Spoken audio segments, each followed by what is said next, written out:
How's it going, America? I'm Libby Emmons, and this is the Pod Millennial on the Just the News podcast network. You can find out more about our show at thepodmillennial.com. This is the Pod Millennial with Libby Emmons. Coming up on the Pod Millennial, I talk about the surprising strength of the motherhood story. Columnist and author Kurt Schlichter tells me how men are making a comeback in America and why that's exactly what the country needs right now. And then painter Adam Thompson lays out his plan to rebuild American art through the Great American Art Competition in honor of our 250th birthday. You're listening to the Pod Millennial with Libby Emmons on the Just the News podcast network. I never wanted to be a woman writer. I wanted to be a writer. My favorite writers were all men, and I wanted to be like them. Women writers were not the same as men writers. They didn't have the ferocity, the risk-taking fearlessness. They simply didn't have the balls their male counterparts did, and I wanted to stand in that bitter, blistering New England wind and face into the Atlantic storms of consciousness and creation like I owned the damn thing. That's what the men did. Steinbeck, Faulkner, as confusing as he can be, Chekhov, Hamsun, Ibsen, Dostoevsky, Kafka, even Strindberg, and all the Millers. These men stomped the terror, and I wanted to stomp it too, so I read them, and I walked down the sidewalk reading. I walked into parking meters, got thrown off course, and frequently, when in one of these books, likely one of the Millers, I would encounter some particularly horrifically vulgar view of the feminine sex, I would realize I was not of these men but outside them. I would realize what likely they would think of me and my petulant, girlish stabs at writing. That's when I'd take myself out to the bookstores of Center City, Philadelphia, where I lived at my mother's house. There was a big Borders bookstore, and I would scour those shelves looking for something that felt like me, but without all the excessive women-hating bits. When I struck out there, I'd try the Tower books on South Street or the Book Trader, and inevitably I'd end up with one of the Brontes, not bad, but not Hamsun. I'd end up glossing over Austen as just too dull. I'd attempt to revisit Little Women, but come on, it was enough already. Then there was Diane de Prima, the only woman of the beat poet scene, but she's not great. I'd try Anne Sexton, Anais Nin, Zora Neale Hurston, Sylvia Plath, Elizabeth Barrett Browning, Toni Morrison, but come on, for God's sakes, I'd say to myself after just a few pages. Can't we get anything with any urgency? There was Ntozake Shange and her lady in blue who said, and I talked English loud, and I loved that. But then inevitably, all these women writers would write about sex in a way that didn't feel real to me. It was always some kind of burden, and they were always some kind of victim, and they'd do it just because their man wanted them to, and then they would write about motherhood, which naturally comes after the sex part, and I would think to myself, dear God, never let me write about motherhood like this. Men would never write about motherhood like this. It's so unbecoming and weak. I had a woman playwright friend, and she had a child, and suddenly all her writing was about the pregnancy and the child and the journey to motherhood, and I was just so not into it. I thought it was a feeble representation of what she was really capable of. I found it disappointing. I thought about American author Tilly Olson and how she never really got around to writing until all her kids were grown and her chores were done. And I'd read her work and I thought if only she'd have been able to write that whole time while instead she was hauling hay or butchering pigs or raising kids. If she'd had the time, if she could have written every day, then maybe she really would have been something. She wouldn't be mostly forgotten the way she is today. And then when I was in my mid-30s, my doctor said, if you want to have children, you'd better get to it. I didn't want to. I didn't not want to. We had a baby. And suddenly I understood why all these women writers wrote about motherhood. In a play I wrote the year my son was born, there was a character named Jess who said, I used to make artwork. Then I got pregnant, and I was proud that I would be both an artist and a mother. But it turns out the only thing I want to be is a mother. I don't care about art anymore. And of course that makes me feel guilty, and I don't know how to explain to my son, Mommy didn't want to be an artist anymore. She just wanted to be with you without sounding pathetic. I would have thought my mother was pathetic if she said that to me. I know I'll want to do art again. I'm just in this baby bliss right now, and even though it feels like it will last forever, I know it won't. You see mothers out there on the subway with the children at their sides, and it is clear that they have got over it. But I know that while it lasts, I don't want to do anything else. And it was a play about motherhood. And then I wrote another one about a woman who lost her son. Her son was killed. And I wrote that because I was afraid I would lose my son, and terror of the unknown can be debilitating. And then suddenly I remembered Mary, and I didn't know how I could ever have forgotten her. Dear Mother Mary, what she went through, and what she has to show and teach women out here trying, thinking, wishing we were more like men in whatever capacity. I'd spent all this time scouring shelves of novels and authors, trying to find a woman who was like me, who understood me, who felt like she belonged in my heart. And all along she was right there. She loved her son so deeply, like we mothers do love. She raised her son up so proud, like I do. He was precocious. She sacrificed of herself for him, only to watch him sacrifice himself to the world. How could I have ever once for a moment, never mind decades, thought there was weakness in a mother's story? A woman's story is not a man's story. It's not better, but it's definitely not worse. It is its own. Mary gives us the feminine hero's journey, and she does it with more strength and endurance than most of us will ever have to know. It's okay to tell women's stories and not have them be men's stories, and how good it is to tell men's stories. We need the ferocious, foolish, adventurous spirit men have.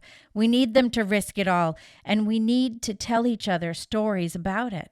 We humans, the only thing we have to tell us who we are the stories we tell each other about each other and ourselves. You're listening to the Pod Millennial with Libby Emmons on the Just the News Podcast Network. This is Libby Emmons with the Pod Millennial. I'm here with Kurt Schlichter, who's a senior columnist with Town Hall, an author, former trial attorney as well. Kurt, thank you so much for being on the show. Well, thank you. Does this make me the pod boomer because I was born the last week of the baby? Were you? Which one is the last week of the baby? When was the baby boom? Was it 65 it was over? It ended December 31st, 1965. I was born December 24, 1964. Oh, okay. And I have to bear that. You have to bear that shame. Bear its burden. Yeah. Well, I'm not a millennial either. It's just the name. It's just the name of the show. Yeah, well, it goes with the post-millennial, the pod millennial. But yeah, I'm officially square in the middle of the whole Gen X thing. So that's where I've landed. Yeah, which is partially why I think I was so intrigued by your recent article in Town Hall called Men Are Going to Strike Back. And I really wanted to talk to you about this. You open this article with talking about a clip of a woman who's, as you say, being the heroine and the main character of the epic saga that is her life, knocked a coffee cup from a man's hands outside of a convenience store, and he doesn't fight back. And you say that he doesn't fight back because he is adhering to the old rules that she is demanding be broken and adhered to at the same time. Oh, that's true. Chivalry, everybody benefits from it. Everybody contributes to it. For instance, in this chivalry system, a guy doesn't hit a woman. Right. Men are bigger, men are stronger. Men can really hurt them. They can beat the hell out of each other. That's fine. You don't hit a lady. Right. That was one of the standard rules. We grew up with that. Standard rule. Yeah. We all grew up with that. But what happens when the lady doesn't do her part of the chivalry thing? Mm-hmm. When she doesn't do her part in the system, and we've seen that a lot with feminism and everything else. Right. We've seen attempt to pretend that the system's still working. I'm just not going to do my part of it. So part of chivalry is women don't go and get in physical conflicts with men. Sure, but that's part of the deal is like, if you don't want to get hit, don't hit. Yeah. Guys go and fight because they're guys, and you play that game if you're a guy. I didn't get any fights with women because no women came up and tackled me or threw a punch at me. And if one does, suddenly you're faced with a decision. Do I default to the old rule or do I do something else? And I think a lot of younger men, again, baby boom, I'm old. A lot of younger men are looking at things and going, why am I being constrained? I've been raised my whole life being told women are not just equal, but better than me. Mm-hmm. And I'm supposed to enter into this paradigm where I essentially have to grin and bear it. And I think a lot of them won't in the future. And you can see that on the internet every once in a while. You see footage, some misguided young lady who's about half the weight of the guy she's picking on decides to run up and slap a guy, and he knocks her on her butt. Right. And then you have a big discussion in the comments. You never hit a lady. Well, she got into the fight. It's on her. And again, I wasn't asked. I didn't want to change the rules. Mm-hmm. But when you change the rules, you don't get the protection of. So this is something also that you talk about in your article, and this is particularly interesting to me as someone who I consider myself a recovering feminist, essentially.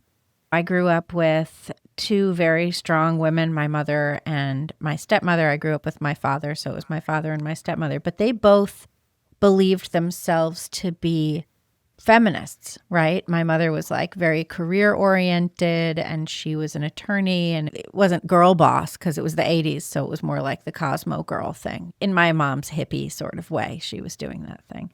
And then my stepmother was a stay-at-home mom, and she was always complaining that the stay-at-home mom example of an American woman was left out of the feminist cause. And she was like, what I'm doing is really important. I'm taking care of you and the family and taking care of the house and your dad. And so there was always this kind of conflict for me growing up as I always wanted to be a writer. And so now, of course, here I am doing a podcast.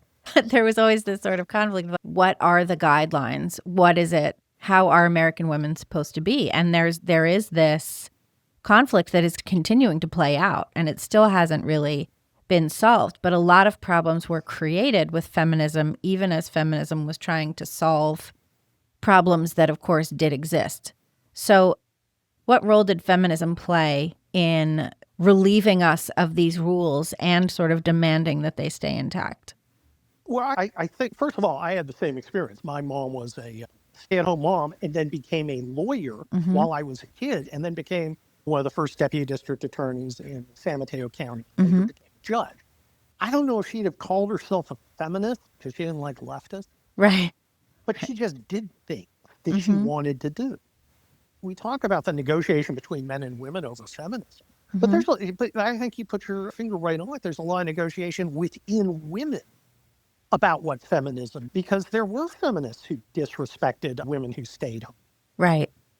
That's crazy to me. I don't, obviously there are trade-offs. Everybody has to decide, well, I'm going to emphasize this or am I going to emphasize that? What am I going to do in my life? Yeah, I get that. But you don't have to disrespect other people. And I think there was a lot of class issues within feminism. I think the careerist thing skewed towards the people who eventually became affluent wine women. Right. And there was a lot of looking down on women who decided, no, I'm going to prioritize my family. I think that was completely misguided. But a lot of it's between women. Yes, that's for sure.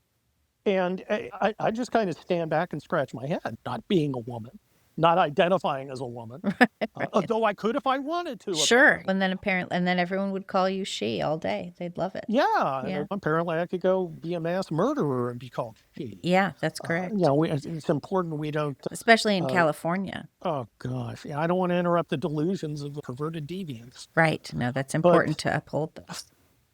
But where the men come in, I think some men have been intimidated by women moving into men's spaces and doing things that men used to do.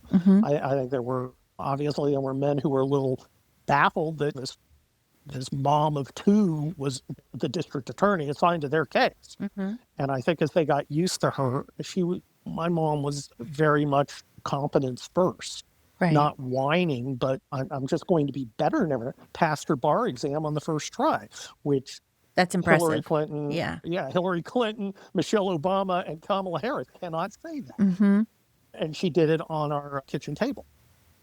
I think for men, they've also suffer because of the feminization of many of the cultural institutions, which tends to minimize things like aggressiveness, competitiveness, looking at things in black and white. Men are very much, you're either in the win column or the lose column. I remember just when my son was little, he got in trouble. He kept getting in trouble for running around at circle time. He would like run around in a circle. And when I finally ended up talking to the teacher, I was like, so what's this issue with circle time? And she said, well, he's supposed to sit on the circle in circle time. And instead he's running around in circles. And I was like, well, it sounds like circle time to me. Like, why should he sit on that little circle? Why can't he just run around in a circle? They eliminate recess. They cut back on everything. Lunch is very strict. You just have to sit in your chair. And there was just so little room for my son to be a little boy, which little boys run around. They like to chase. Men are different. They like to fight. They like to play army, right? I mean, imagine the scandal that a bunch of kids playing cowboys and Indians, or cowboys and indigenous peoples, in the schoolyard like we do. They go nuts. But look, men want to conquer. Right. Men want to build things. Men want to destroy things. Men are different than women. They just are. I'm not saying they're better. I mean, I prefer to be a man, but my wife prefers to be a woman. Yeah. Well, as it should be. And they're complementary. If I was alone, I'd be useless. I don't have the feminine capabilities, assets, and tendencies that my wife does. You become a team, and these two things blend together. Whether you look at that in terms of religion or nature, there's a reason men and women, get together. Right. The institutions have been, in many ways, over-feminized, just like you could argue that 60 years ago they were over-masculinized. My wife and I are watching Mad Men about advertising agents in the 60s. And talk about toxic masculinity. Toxic masculinity does exist. You can pervert masculinity into something ugly and stupid and destructive. And going too far the other way, overly feminized institutions are going to be a problem, and they prove to be a problem. Yeah, they have really proved to be a problem because you have, and again, just going back to my son, this is something I've noticed. He barely ever has male teachers. Yes. This year, he finally got a male math teacher, first male math teacher he ever had. And so for the very first time, he's doing well in math. After not doing well in math his whole academic career, and now he's in high school, and he's like, oh, I understand this. Yeah. And I'm like, what happened? Every math teacher he's had before has talked about her family. Like, I had a math teacher in high school who literally read us Jonathan Livingston Seagull. And I remember thinking, like, why is this happening? This is algebra class. I am infuriated. I wanted to do well in my algebra class. And instead, I was just sitting there bored to tears listening to this nonsense book that when I eventually looked it up as an adult, I was like, how did this get past the nuns? Why was this happening? This is crazy. And the funny thing, too, you mentioned like that perhaps our institutions used to be overly masculinized. And maybe that's true in like the Mad Men context. I don't know how true to life that series really is. Probably it's a little bit of both. But coming up as a smart girl in our educational institutions and seeing the difference between what was probably considered patriarchal, all of this stuff, looking at them the way that it was when I was younger versus how it is now, I would much prefer an overly masculinized educational academic system. It's just high standards. No one's getting into your business.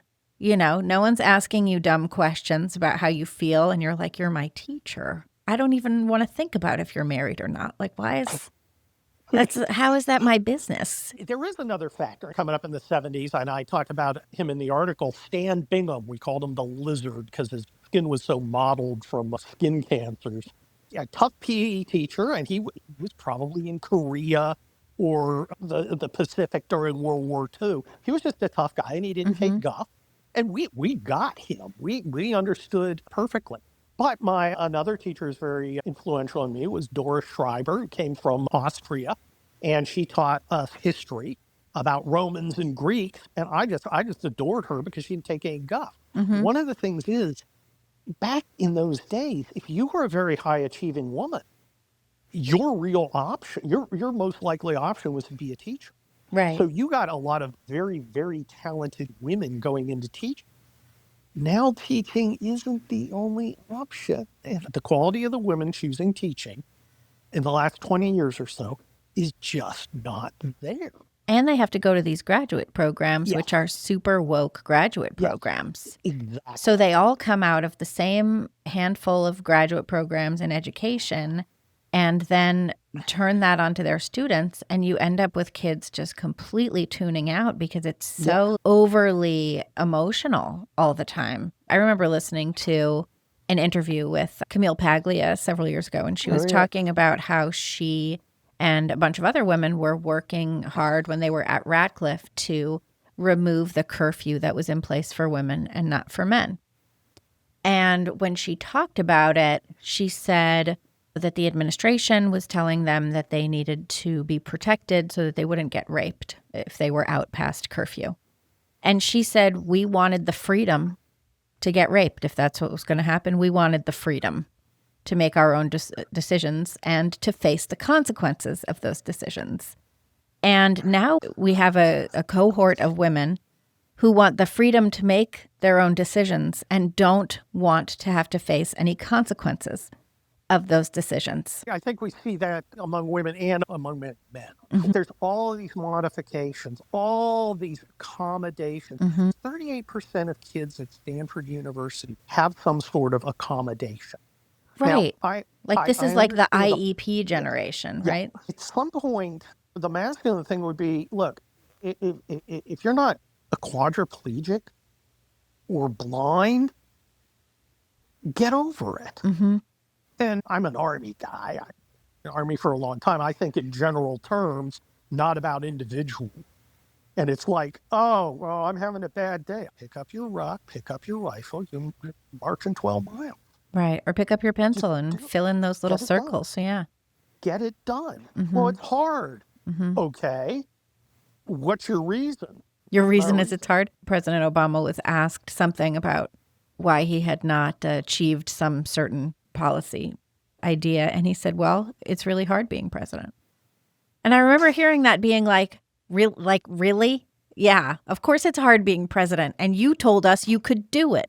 And now you're saying it's too hard. Like, what do you mean? Then why did you want to do this? So you don't get to be like, I'm the best one for the job, but the job is too hard, so I can't do it. Accepting excuses is a more feminine trait. Sometimes there are good excuses, but we've gone too far accepting excuses in society. You saw that literal demon who raped some girl, and he's literally telling the judge at his sentencing, "I'd do it again." And Right. the judge, well, you had a hard life. I don't want to ruin your entire life. Sociopath gets out. He's going to rape someone else and ruin her life. And the judge let him out. Well, he gave him 30 years, which But is like not nothing. soft. There's parole. That's not good enough. Mm-hmm. Somebody has to get your favor. Are you going to do the favor to everybody who doesn't want to be raped, or are you going to do the favor to the rapist? Call me crazy. I'm going to do the favor to the people who don't want to be raped. Right. Some people are bad, and we have to accept that, and they have to be dealt with. Do you think that people are inherently more prone towards badness or goodness? I think they are capable of both, and I think that's based on the individual. I'm more optimistic in the sense that I think that people tend to rise to the occasion. I'm probably not cynical enough for being a lawyer, but I think particularly among Americans, because it's our culture, we tend to be good people, most of us. I think there are fewer than there used to be, and I think a lot of people have embraced madness in the last 10 or 15 years, mostly because they're morally illiterate. Well, it turns out morality comes from religion. So the entire decimation of religion and religious morality and Christianity in this country has been a net negative for the country, for our society, for the way that we treat each other, the way that we just interact in general. We've seen some indications that men, and you were talking about men are going to strike back, that men have been veering more toward religion in recent years. We've also seen studies show that women are particularly leaning more left while young men are going more conservative. What does this mean for the future of the country in the short term? There are a lot of very based young men, and based can go two ways. Based can be Charlie Kirk saying, go have a family, go build something, be positive. And based can also be, hey, this Andrew Tate guy, this clavicular guy, whatever the hell he The is. looks maxing thing, so The weird. looks max. Let's go looks max Right. and bog max and idiot max. And maybe I'll score chick. I'm not betting on that working out for them quite the way they hope.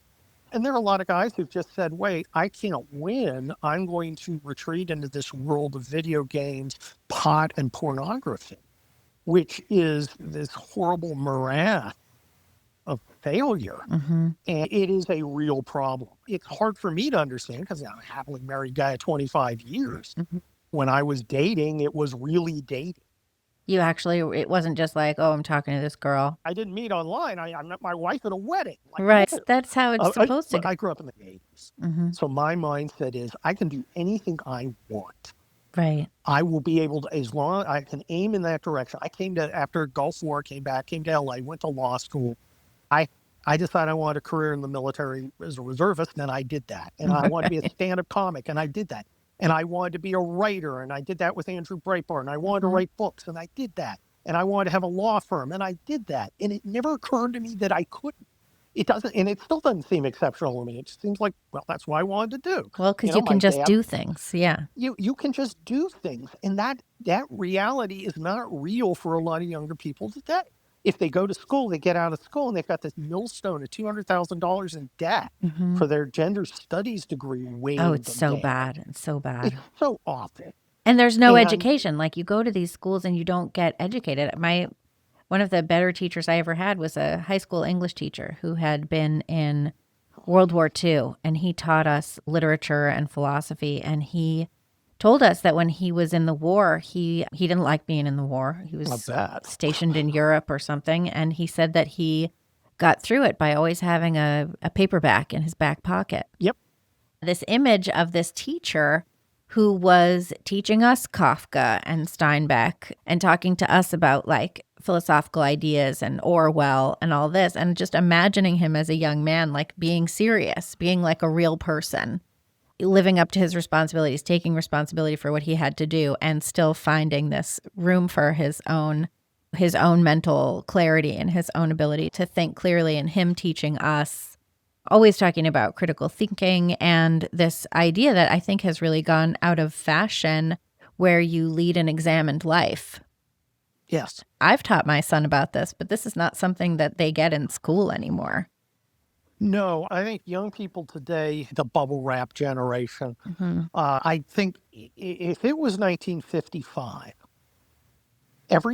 almost every single person you meet, every single male you meet between 30 and 40 had been in World War II.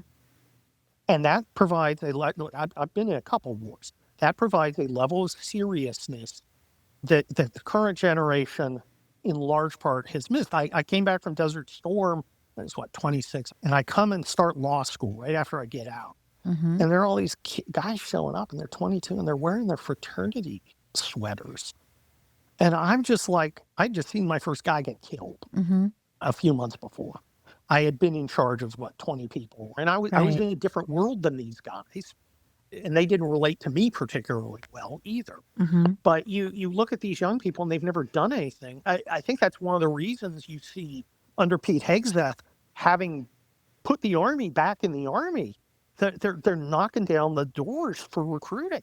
I mean, young people are going, I want to do this because it's something so real and hard, and I'll be a different person at the other side of the end of the pipeline. Well, is it young people or is it mostly young men? It's mostly young men. And they're like looking for meaning, and they're looking for a way to prove themselves. We've removed all the rites of passage except coming out as gay or trans.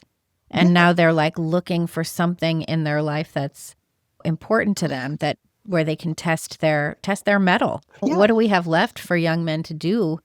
Society needs young men, right? Like we Yes. desperately need young men, the people who they take crazy risks and sometimes they pay off and sometimes they don't, and sometimes that's tragic. But we need these young men to like go do the big things. They want to. They want to. And women also women like feminize these men and then they don't want to marry them. Well, who'd want to marry some of these Well, guys? You look at something like the Army Ranger unit, mhm. and to do that, you have to go through basic training. Then you have to go through your infantry advanced course, infantry training. Then you have to go and you have to pass airborne school. You have to jump out, and then you have to compete to get in. And the selection course is like 6 weeks of the instructors literally beating the crap out of you Oh, no. to make you quit. You have to fight your way into it. And what you get at the end, not a penny more. You don't get more money for being a ranger. You get more hassle. It's harder, but you're a ranger. You get that. Yeah. Nobody can take that from you. Yeah, you could see that. Like I remember when I left school for a year in college, and when I came back, I decided that I better take the hardest courses that I could. Yeah. And so I did. And I was like, okay, good. I'm not a dumbass. It was a success. Yeah, doing things that are hard, challenging yourself is, I think, essential. And there's a lot of people who will tell you, don't bother. You can't. It's too hard for you. You can't do it. Mm-hmm. You shouldn't do it. You're going to stress yourself. It's They weaponized think they're- compassion. It's the toxic Well, empathy. Yeah, sometimes you got to fall on your ass. Mm-hmm. And there's nothing wrong with that. I screwed up myriad times. My screw-ups have allowed me to reset and go in the right direction. And thankfully, I didn't get anybody killed screwed up. Right. That was the only thing I was afraid of, getting somebody else killed. That's a huge responsibility to feel that. Yeah, I was, 25, 26. Definitely made me a different person. Mm-hmm. I like to think I was still fun. I was still funny because I became a stand-up comic later. There's lots of ways to become the person you should be. That was my path. There are other paths. And I think, at least be on a path. Don't sit and play Call of Duty all day, stuffing yourself with Doritos, smoking a bong with what's pot, like 98% THC now? Yeah, it seems really over the top now. Yeah, and then it's getting schizophrenic and everything off it. And then instead of going out and meeting a chick, you go and meet your browser. It's mortifying. And we also have a situation now where younger people they're not dating as much, certainly. No, they don't date. They don't It's date. weird. They don't go out with each other, and they're not having sex, and they don't drink as much, which is what it is. That doesn't seem like a bad thing necessarily, but what's going to happen to a country where our young people don't even want to get together? Well, we're going to become Europe. Europe is already at the bottom of the barrel for marriages and children. I think we have a lot more traditional people here, a lot more religious people, so that's kind of artificially pumping it up. Mm-hmm. But yeah, especially our upper middle class kids and so-called elite kids, they're just not sorting and mating. Right. I mean, we've And- sort of hollowed out that leadership class, essentially, the people who are the affluent prep school, Harvard goer type of people. Because we've also spent like the past 20 years telling the white people that are in that group that they have to apologize for their race, that they have to apologize for their gender and their sexual orientation. You've heard this thing about in classes, students will be told to take a step forward or take a step back based on how many privilege points they have. And so if you're constantly being told that all of the innate things about you are bad, how do you come up with the impulse to strive? When I was younger, it's probably similar for you. Like you had teachers being like, work harder, try harder, do better. I would be grounded if I got a grade lower than a B. There were expectations. And now Well, it's like the expectation is learn how bad you are and then start there. And I think there's a rebellion against it. You look at like Harvard or Yale, or even where I went, UC San Diego, and 20 years ago, it was like top of the heap. Mm-hmm. And now 1 in 8 students has to go get remedial reading Right. because they've changed the merit thing. So you have these meritorious institutions, they're not bringing in meritorious people necessarily. Mm-hmm. And a lot of the folks, particularly upper middle class white folks, who are not being allowed into these once prestigious schools, are heading to the SEC. They're going to the South and the sunshine. Right. I've Tailgate. seen that. Yeah. And the girls Yeah. down there are wearing these hoop skirts to get back in touch with the traditional South. They've got their little sorority video things Mhm. happening. And a lot of that's ridiculous. But it's also, guys look at that and go, oh, maybe I can find my wife. Right. A lot of them are definitely looking for a husband. And there's nothing sadder than seeing some of these women reaching an age where they're just not going to be able to have kids. I think that's maybe, really maybe with devastating. intervention they can, but who wants that? Yeah, no, that looks really devastating to me and sort of terrifying because what we've done over the past like 20, 40 years, something along those lines, we have, going back to the stay-at-home mom thing, we said that's no good. And we have reinforced this concept that being a mother is some kind of drudgery, as opposed to like literally the greatest joy you could possibly imagine in life. And it's crazy that that's what we've done. We've told young women, have abortions, don't get married, don't have children. Being a mother is too much work and it's not worth it. It's so easy to just buy into that and then go get another graduate degree and then have margaritas on the weekend. And then suddenly you're 38, you're not married, you don't have any prospects, and you're never going to have kids, and you don't even really know what you're missing. Imagine a realistic Sex in the City 2026. You got a bunch of 60-year-old women who have no families, nothing else. Taking and Ozempic. they're taking Ozempic, meeting for some drinks, and it's just the utter emptiness of it. And then they go home to what? Right. And I think this is kind of horrifying. I think we need to culturally move toward people sorting and marrying at a younger age. And people are hungry for it. I have heard that at Stanford or other schools, they now have a new dating app, which isn't you go swipe, it pairs you up. Oh, it's And like a everybody's like, matchmaker. People pay yeah, it's like thousands a of dollars matchmaker for thing. that. And this is sweeping through Stanford and Princeton, where these high achieving or allegedly high achieving kids who don't know how to interact with each other are hungry for interaction. Right. And this is the way it's happening. I think there's a market for it. I think we need to get back to the 20s as a time of meeting folks. I didn't get married till I was, 38. We got together and very soon got married and very soon started adding to the population. I think we have a pretty good template where she does her thing and I do my thing. And it's really a team. And my wife's Cuban, so I couldn't tell her what to do even if I was so inclined. It worked, and I'm happy all the time. Right. I hate the thought of like somebody my age sitting alone, watching the Netflix. Maybe they've got a plant.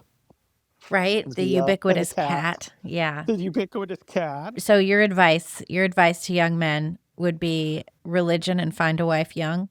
Yeah. Yeah. And work hard. Prove and it's like, yourself. Kurt doesn't understand all this. No, I understand you've got challenges. Mm-hmm. But they're your challenges. I can't fix them for you. Society's not going to come and make it better for you. Right. You've got to work with what you've got. I can support things that'll help you out. I can support initiatives that'll keep BlackRock from buying up all the housing stock that young people should be getting for their initial family. That's a big deal, And- too. I mean, I bought my it's first huge. home and my only home and the home that I live in. I bought it when I was like 47. God, I was 50 when I bought my first house. Look, I'm a hardcore conservative. I took a date to see William F. Buckley in college. Okay. Okay, that's pretty But- cool. And she was liberal. That's like the opening to a Woody Allen film is what that sounds like. It kind of does. But don't let BlackRock buy these houses. It's not the typical Milton Friedman response. Capitalism will not necessarily fix our culture. We need a capitalist society, a real one, not a corporatist society. Right. Okay, capitalism doesn't mean whatever's good for Walmart. Culture is important. I don't want to live in a society of broken people with no future. No, that's sort of where we are now, and it's kind of terrible. That's horrible. Our art is bad. Our communication is Ugh. bad. We don't know how to talk to each other. And it's just sort of like this endless doom scrolling of life where you're like trying to understand why you feel empty on the inside. And then you then don't you're, have to. yeah. The answers are all there. And there are people out there setting an example of showing that your life doesn't have to be a nonstop litany of misery and disappointment. You're going to have misery and you're going to have disappointment, part of life. We're in the best country in the world. I know, I've lived on 3 continents. Mm-hmm. You're not going to find something better somewhere else. And don't tell me, well, in Europe, I've lived in Europe twice. Mm-hmm. They don't have better health care and better everything. Nice to visit. Uh-huh. Get me back home. One thing I love is whenever I've traveled to Europe, which has I could count on one hand how many times I've been to Europe, but I always love that I can spot the other Americans. We all look the same, not like in the way that we appear necessarily, but in our demeanor and behavior and our expectations. Like it doesn't matter what your race is, nothing. Like we look like Americans, and I love that. I love that. And one of the things that people don't understand is this image of the ugly American. And it's really the loud and happy American. Yes. Americans are generally the nicest people on earth. We had 37 different countries working with us in Kosovo when I was there. Mm-hmm. Of course, we're the Americans. We've got the gunships. We've got the base. We're the big dog on the block. And we were just so nice to these guys. Right. Just polite, accommodating, trying to work together, and not all of them were rowing in the same way. Mm-hmm. Now, occasionally, I would have to explain the realities of life. Starting with, listen, you're going to do X, Y, and Z, and you're going to do it now. Yeah. And then they knew we were serious because we weren't like that all the time. Right. But Americans are the nicest, kindest people you've ever met. We are fearsome enemies. Yeah, I think that's awesome. And when we travel, we're the ones in comfortable shoes and stretch jeans with a big smile on our face, like trying the different gelato. Like we're happy about it. Yeah. And don't get on our bad side. The lady got pickpocketed in Italy. She went nuts on that guy. I loved to see that. Don't you mess with that lady from Oklahoma. She's not going to put up with that. And frankly, if you're cruel to people, they're cruel to you. I was in Paris recently, and they were lovely. I didn't have a single problem. They were lovely to me. I was respectful and nice to them. I didn't act like a jerk, and they were totally cool to me. Mm-hmm. I think the Fonzie rule applies. Be cool. Right. Right. Well, we're not cool now. The new word is like aura or something. Oh, we have an aura now. You want to learn about the human nature, read the Bible. Mm-hmm. Read some Shakespeare. Mm-hmm. Don't waste your time on the latest book by some frigid wine woman who decides to leave her family to go find herself in New Guinea. Right. With Right. some studly Maori tribesman. Right. After she's assisted in destroying masculinity in the Western world. Yeah. Exactly. I'm going to take it here to the cannibal guy. Right. The cannibal guy. So, but speaking of books, you have a new book out. Yes. Yeah. Panama Red.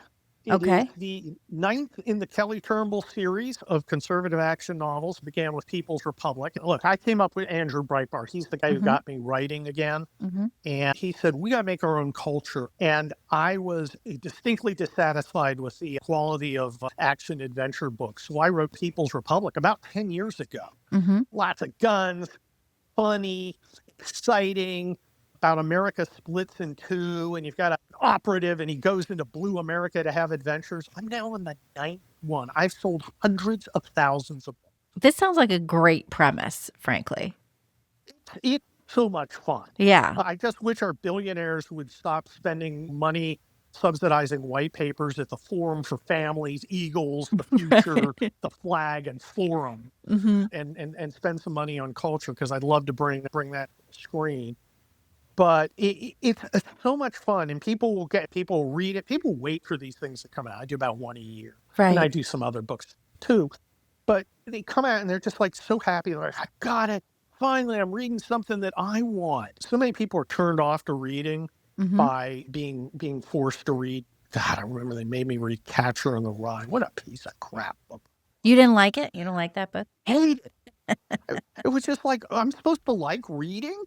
Right. If this is reading, tell me out. Well, Right. I wanted to do something that was fun. And Panama Red's the newest. People are really enjoying it because my philosophy is all good part. Right.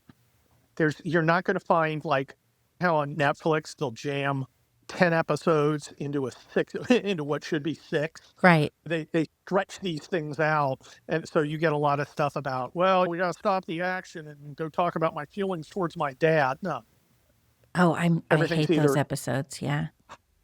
exciting, funny, an insight that you hadn't thought of before. All good part. That's how I write the Kelly Turnbull. I love that. You mentioned one thing, though. You said that you wish conservatives would stop spending money on a whole bunch of garbage forums and instead start like making culture.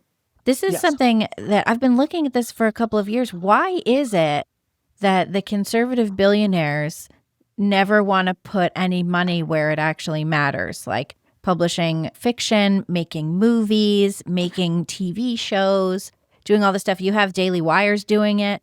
Yep. Angel Studios, and like that's it. That's about it. First of all, it's alien to a lot of them, and they look at it as a return on investment thing, although I don't understand why they think, giving money to the forum for forums is a return on investment. Right. They're looking, well, how much money is this going to make? How much impact are we going to have? It's kind of hard to measure. Every time you do something in entertainment, particularly visual entertainment, it's a crapshoot. Most movies tank. Then you also have to work through the distribution angle. Is Amazon going to put your movie up? Do you want the folks at Netflix who probably are going around following ICE cops and hassling? Do you want them to be the ones who give a thumbs up or a thumbs down on your project? Right. No, not really. Yeah. Yeah, I think that's one of the reasons. You really have to have a leap of faith. And I think they think, well, I'm going to get more bang for my buck doing something else. I've been around Hollywood a lot. I used to think, oh, eventually these guys in Hollywood are going to figure out they're leaving money on the table. The Ty Taylor Sheridan thing. Right. There's an audience for this stuff. They're going to eventually, even if they don't like it, they're going to come and start making conservative stuff. But in reality, they're much more concerned about their friends. Right. They don't want to go down to Santa Monica and say, oh, you're the one who made People's Republic. I heard that's racist, sexist, and transphobic. Right. Which isn't true. It's not racist or sexist. It is transphobic. I mean, you look at that after RFK Jr. joined the Trump administration, his wife, Cheryl Hines, was blacklisted. Yeah. Which is crazy. And the feminists are holding her to account for her husband. We thought that was the wrong thing, ladies. It must be easy to be a leftist because they don't have a hypocrisy problem because you have to actually believe in something to be hypocritical. Right. They believe in what benefits them in the next 5 minutes. It doesn't matter if it all matches up. Well, thank you so much for talking to me, Kurt. I really appreciate it. Well, thanks for having me. Yeah. Really appreciate the opportunity. Yeah, it's been really fun. Where can people go to find your books and find everything you're doing? Well, you should, of course, read my Monday, Wednesday, and Thursday town hall columns. I'll write at townhall.com. You should follow me on Twitter at Kurt Schlichter. And you should go get the Kelly Turnbull stuff on Amazon. And there's also the threat of a terrorist attack in the United States and American apocalypse about what a second civil war would look like. Very scary books. Yeah, that sounds kind of wild. They're on Amazon. And check them out. I think they're a lot of fun. Okay, awesome. Thanks so much. Thanks for having me.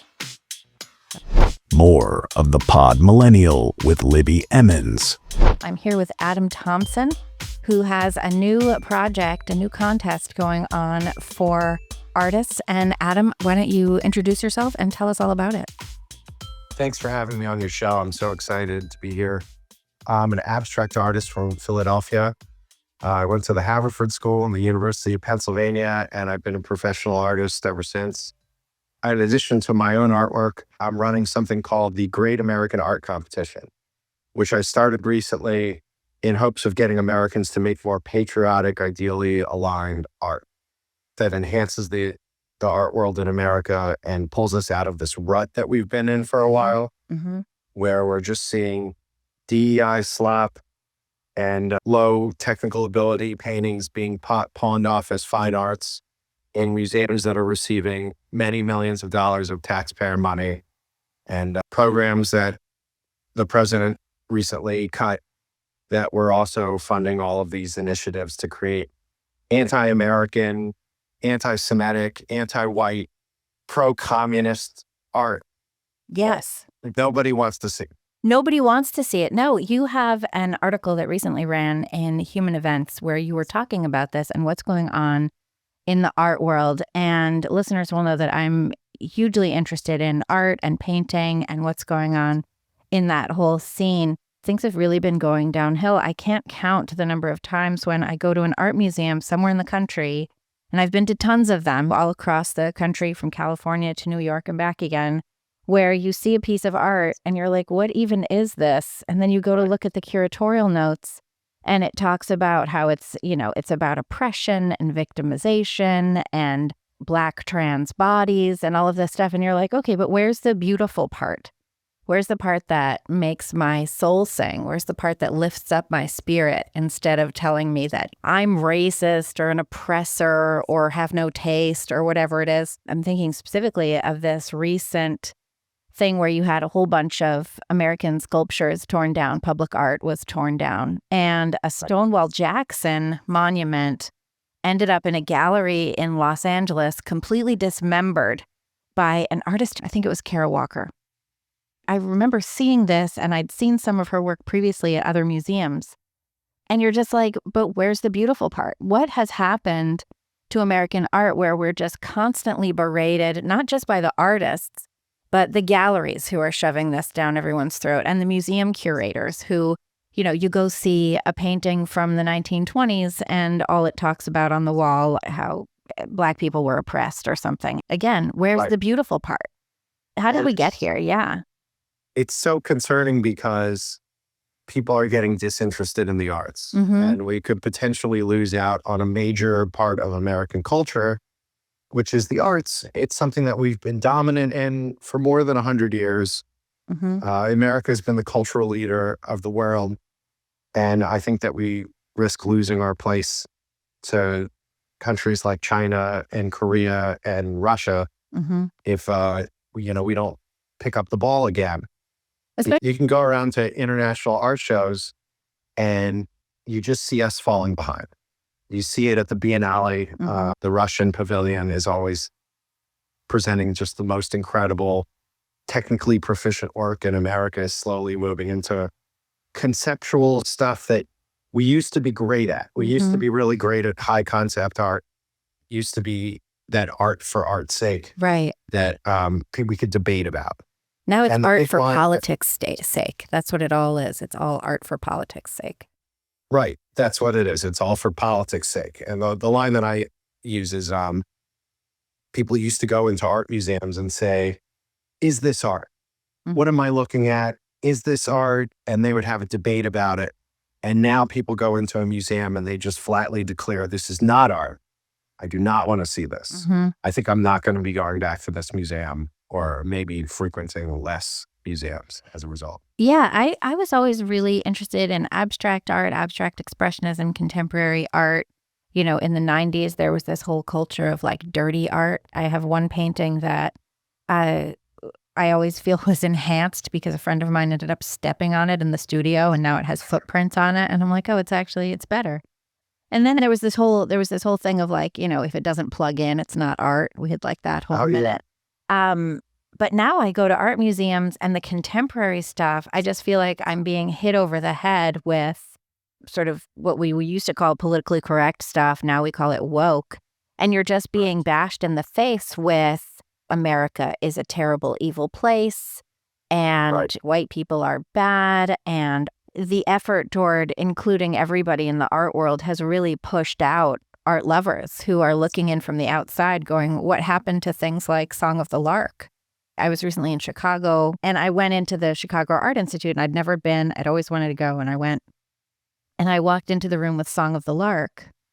And I remember just sort of stopping, breathtakingly beautiful, this young woman in a field. And she's looking out, and it's either sunrise or sunset. You're not sure, but her spirit is lifted. She's looking up.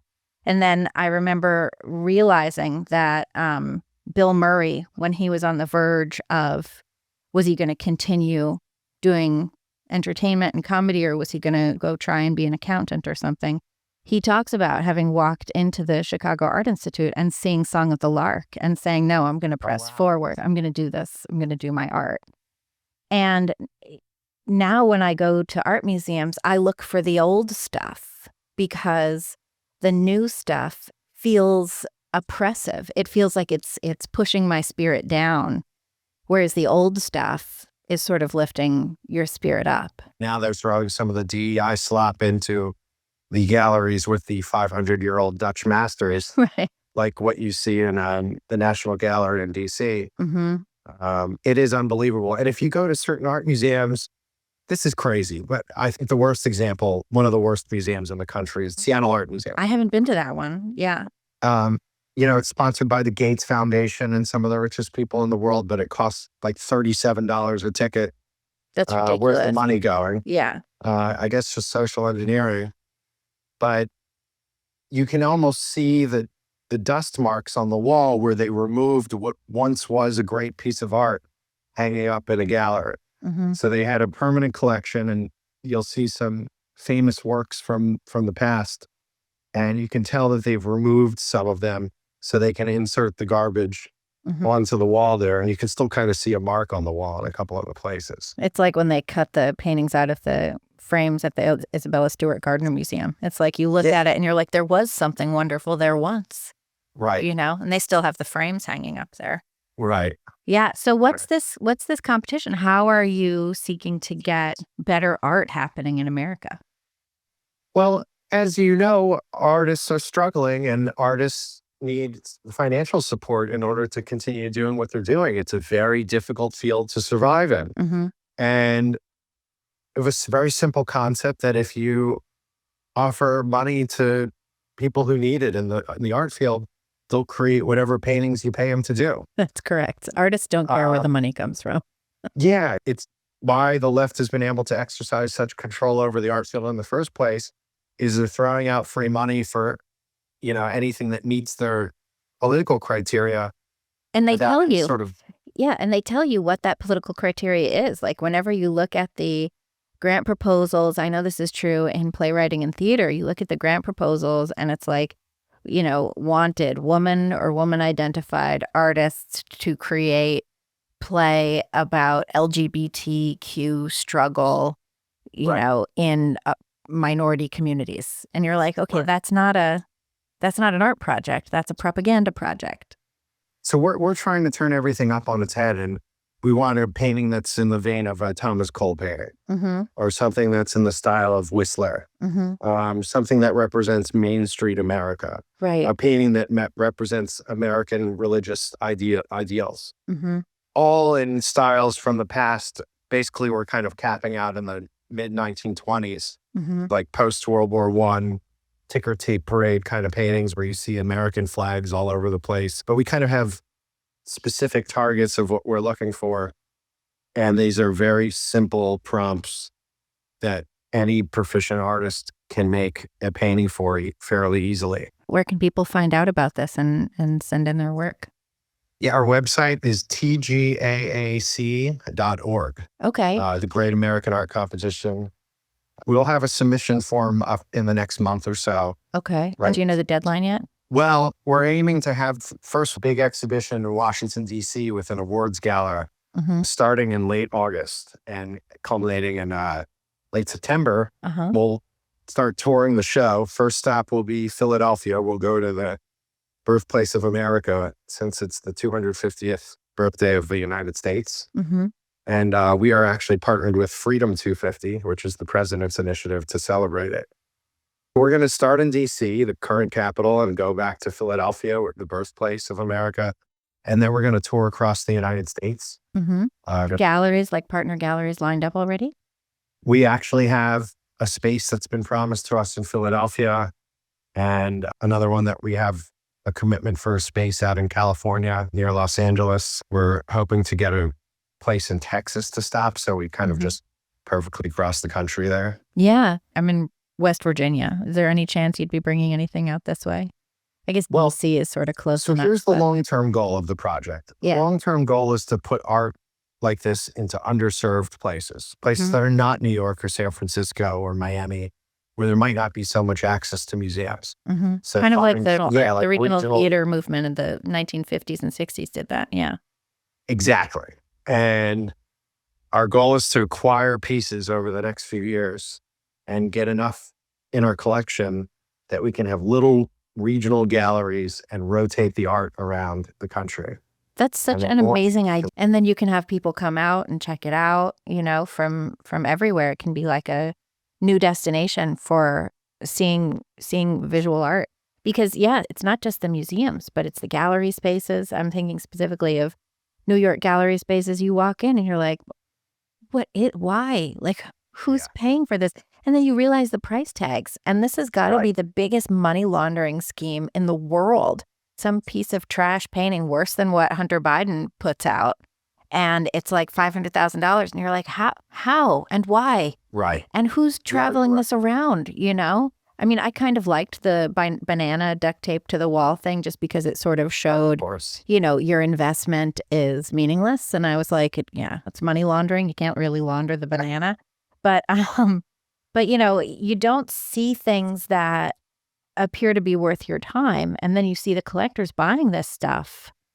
It's certain collectors and certain collections. They call the people at the top of the art world the cartel. And there's coordinated movements to elevate certain artists in certain patterns in ways that allow for specific tax deductions in partnership with these museums. And that's kind of why it's one of the reasons why a lot of this terrible art is foisted upon us, because none of it is anything that anyone would put in their home.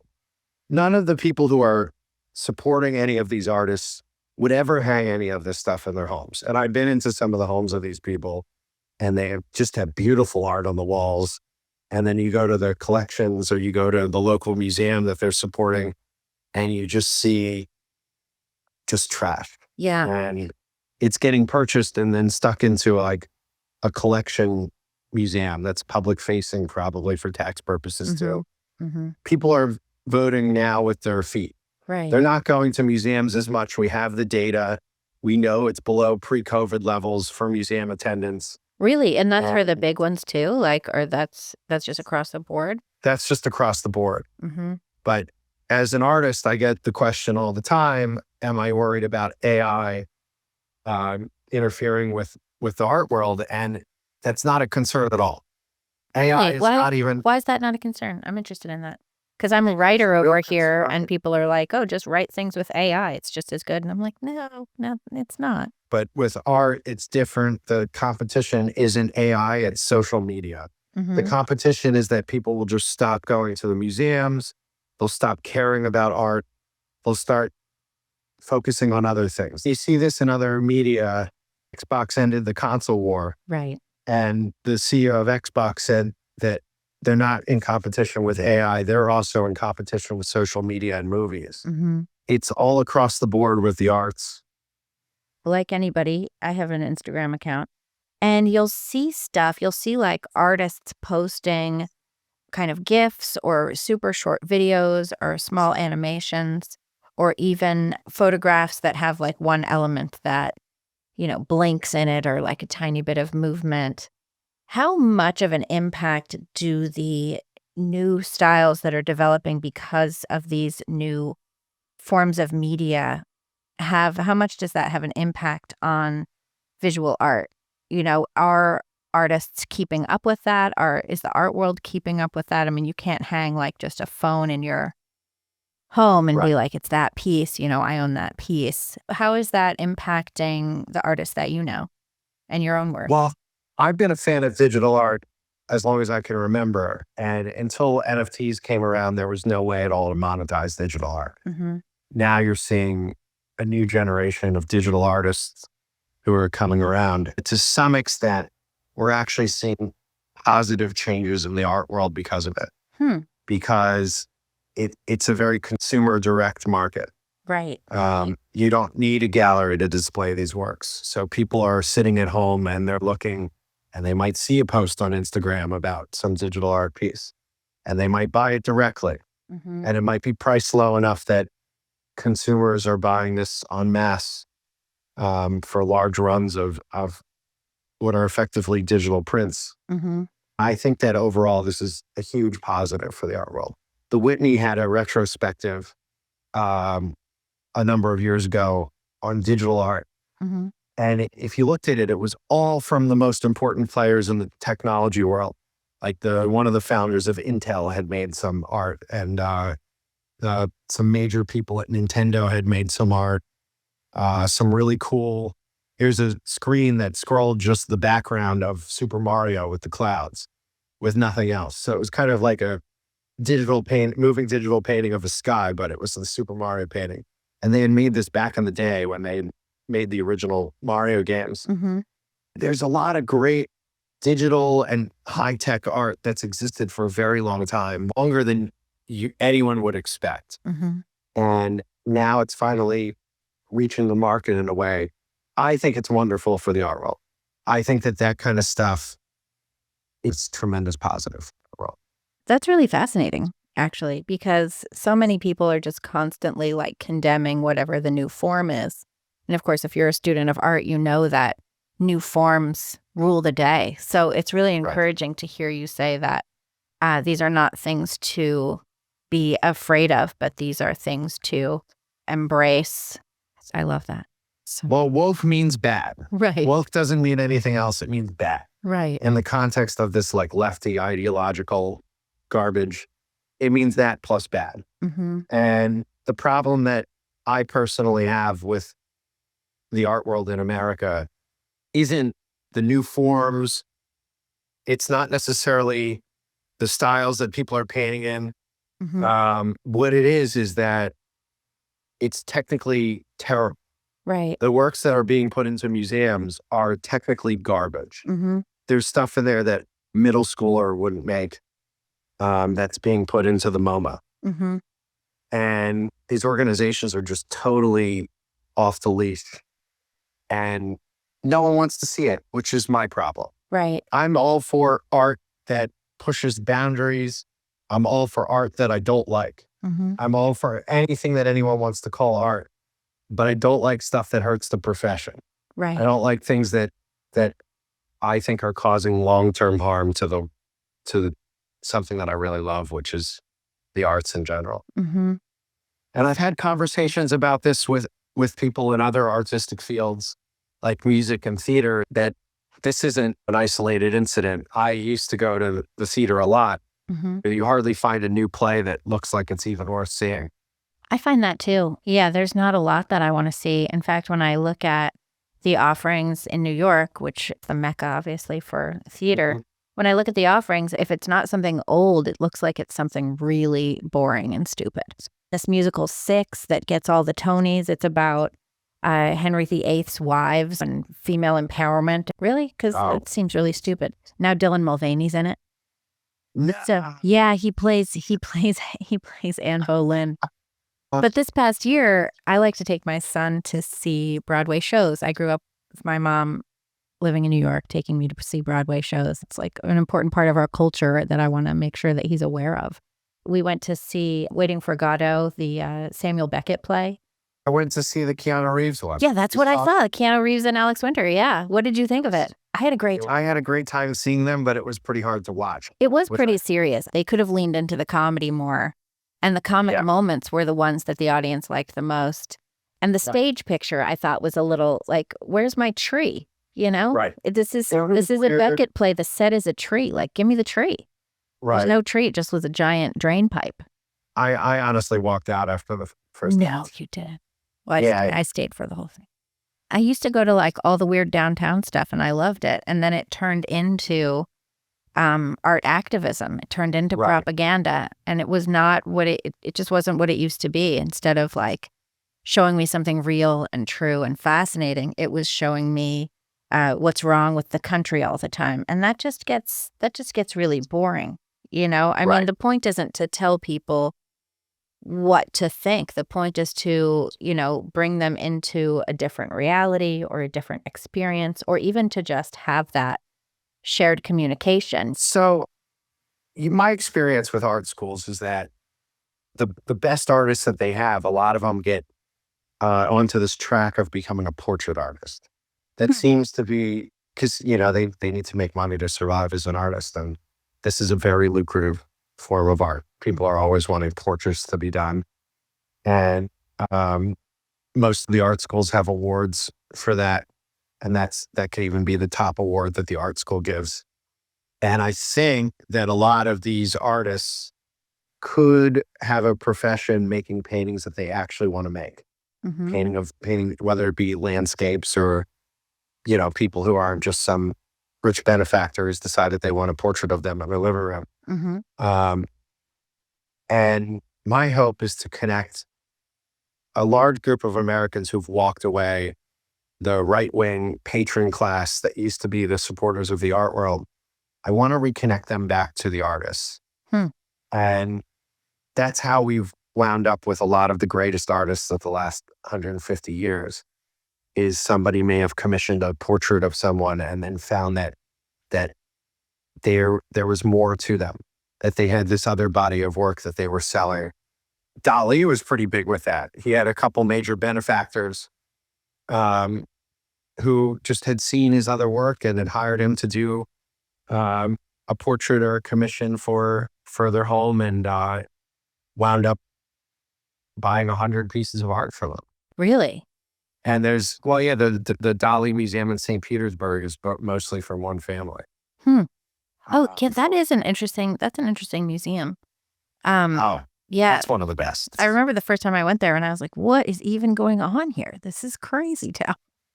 I would say that's one of the best art museums I've ever been to. Yeah. I love it so much. Yeah, I loved it. I love that museum. Tell everyone again where they can find the link and how they can submit their work. And are there any limits on eligibility for painters? It's anyone who's going to be 18 or over at the time that the contest is done. Mm-hmm. It's basically anyone post high school. Okay. They can go find our website at tgaac.org. We'll have information up there shortly about how to submit. And they can submit based on the categories that we've selected, and you'll be able to see what kind of paintings that are available to be submitted. It's totally merit-based. Mm-hmm. We're not going to be considering anything else besides the quality of the painting. If a category only has one painting that qualifies for it, it's going to win. Oh, wow. Okay. We're potentially going to be expanding that as we receive more donations. Okay. So we're also looking for fundraising. If anyone hears this and wants to support us, you can go on tgaac.org and donate right there. Okay. Well, painters, artists out there, go to tgaac.org. Check out what all of these different categories are, and the Great American Art Competition. Yeah, the Great American Art Competition. And let's fill our galleries and art museums with something good and beautiful and spirit lifting instead of, the schlock fest. Thank you so much, Adam. If people want to find out more about you, where can they check you out? I have a website, abstract.miami, and I'm on Instagram at abstractmiami. That's awesome. You can check out my works there. I'm in a gallery in Milan called Espinasse Trenduno, and I'll be doing another show in Northern Italy in May. And I'll have more details about that soon, which you can find on my Instagram or my website. Everyone go check that out. And thank you so much, Adam Thompson, for coming on. Thank you so much for having me. You've been listening to the Pod Millennial. Join Libby Emmons every week for the latest in politics, culture, and the stories shaping our world. Thanks for spending time with us on the Pod Millennial. We'll be back next Tuesday with more conversations about the culture shaping America. Subscribe, share the show, tell a friend, and follow along on social media. Visit thepodmillennial.com to find all our episodes. See you next week.